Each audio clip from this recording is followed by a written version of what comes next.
escalating tensions between the U.S. and Iran are raising fears of conflict in the Middle East. And that's after Iran said that it would avenge the killing of its top commander. It also accused the U.S. of state terrorism. Now, you're looking at live pictures out of Tehran right now. Iranians are at the streets to mourn General Qasem Soleimani. He was killed in a U.S. airstrike in Baghdad, and he was head of Iran's elite Quds Force. That's the international arm of the Islamic Revolutionary Guard Corps. And he was regarded as the architect of Iran's influence in the region. U.S. President Donald Trump had ordered the military operation that also killed top Iraqi militia commander Abu Mahdi al-Muhandis, an advisor to Soleimani. The U.S. State Department has urged American citizens to leave Iraq immediately amid concerns of a fallout. And for more on this, let's cross over to our correspondent, Simon Martin. He's in Washington. Simon, we know that U.S. President Donald Trump, he hasn't revealed the strategy behind killing Soleimani, but what does killing him actually achieve for the U.S., though? Yeah, Glenda, that question, of course, presumes that there is a strategy behind the killing of Qasem Soleimani. Not just any Iranian military commander, but the Iranian military commander, which is why we're seeing those pictures from the streets of Tehran. General Soleimani was someone very well known to Iranians, a national hero in that country, and a man with unparalleled access to Iran's supreme leader, Ayatollah Ali Khamenei. So President Trump issued the directive for the killing of Qasem Soleimani to occur after the United States, we presume, received some kind of actionable intelligence from somewhere regarding his whereabouts on that airport road in Baghdad.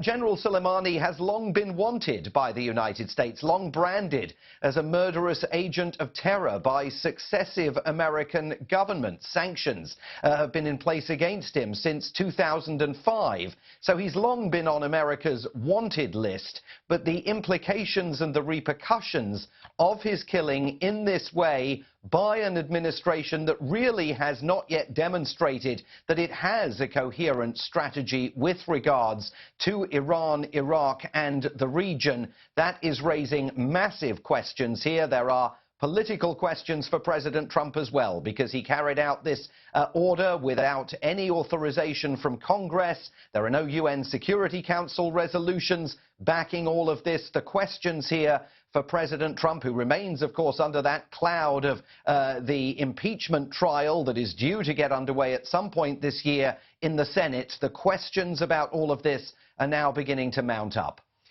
Simon, we've heard threats of vengeance from the Iranians. Are we sitting on a powder keg here? And in the event of any retaliation, is the U.S. ready to deal with that?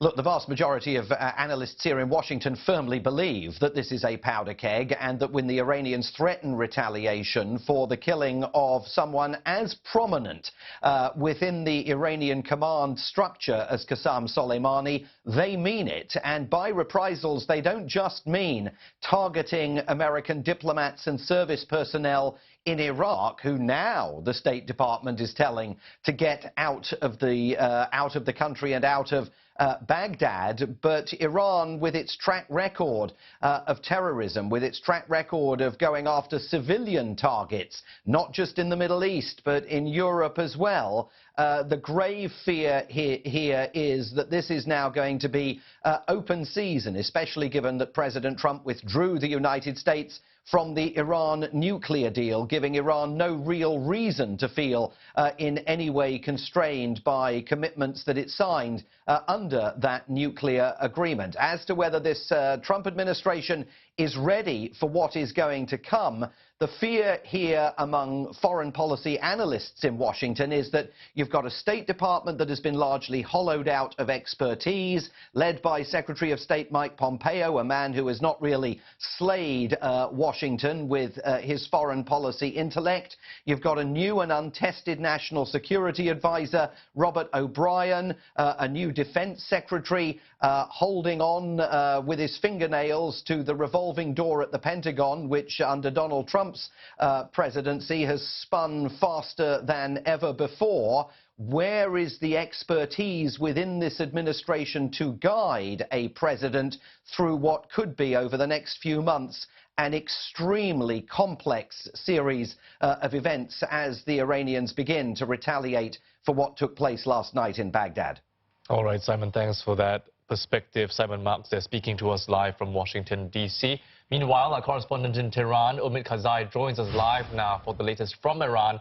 Omid, tell us about the response from Iran so far. Yes, inside the country, emotions are quite running high among various political factions, because General Soleimani was quite popular among all various political factions. Moderates, reformists, hardliners, and conservatives are sending and issuing heartfelt condolence messages. And it means that if the government takes the decision to take a serious action against this assassination, I think it will get the public support for that. And meanwhile, Iran's IRGC, Islamic Revolutionary Guard Corps, issued a statement vowing a painful and harsh revenge for the United States forces in the region. And I think the escalation is quite serious here in the region, and I think Iranian forces will take revenge. But it doesn't mean that there will be a direct confrontation between Iranian forces and the U.S. force in the region, but as it has been in the past 2 decades, I think Iran will take the revenge through its proxy forces, which are numerous, ranging from Afghanistan, Iraq, and Lebanon, Syria. I think this silly decision by U.S. President Trump put U.S. force in the region harm's way, and I think it will have given the red line that Iran has always talked about. The prominent general like Qasem Soleimani is definitely a red line for Iranian forces, Iranian sympathizers in the region, and those who have been supported by Iran. I think the dire consequences are awaiting the region. And I think there will be midterm and long-term consequences inside Iraq after this attack. I think various Shiite forces who had differences on various matters will unite against finally expelling U.S. forces from Iraq. All right.